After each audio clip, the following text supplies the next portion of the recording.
Hi there, Rochelle Jones, Grief Recovery, talking today about loss of love. Such a big, painful loss. We need love, safety, and acceptance. So if I'm not feeling accepted, I'm not going to feel loved. If I'm not feeling safe, I'm not going to feel loved.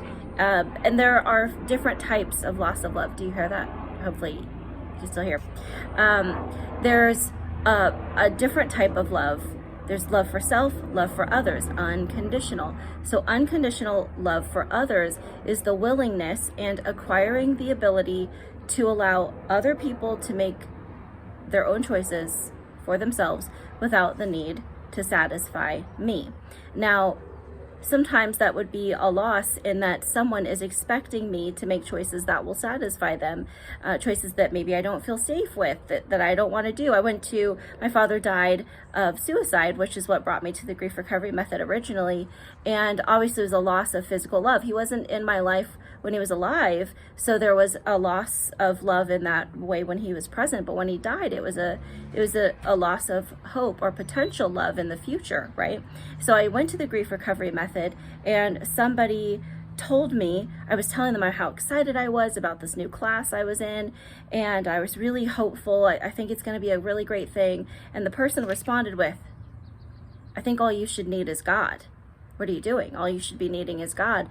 And I felt judged. I felt, unaccepted. So obviously I didn't feel loved in that moment. That was a huge loss for me too. I remember calling my specialist crying so much.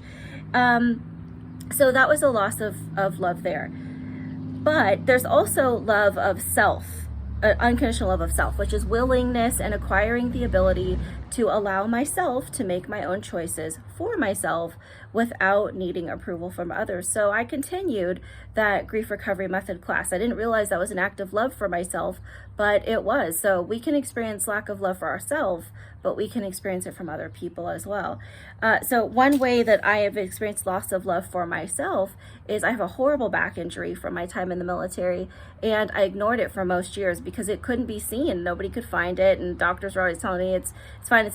Now we could see it in my MRI, and it's jacked up, okay? And so I ignored that injury for a long time and overdid it a lot to please other people, to keep them happy. And I worsened it. So now sometimes I have to army crawl to get to the restroom. I can't get up or down the stairs sometimes. That's just what I live with. But I didn't listen because I wanted the approval of others. So I wasn't even loving myself. And I've done that a lot. I didn't want to be seen weak. So now self-love, I don't need someone else's permission, and I can simply say, yeah, I won't be doing that. But thanks for offering though. And that's love for me. So I hope that resonates with you. I love you. Bye-bye.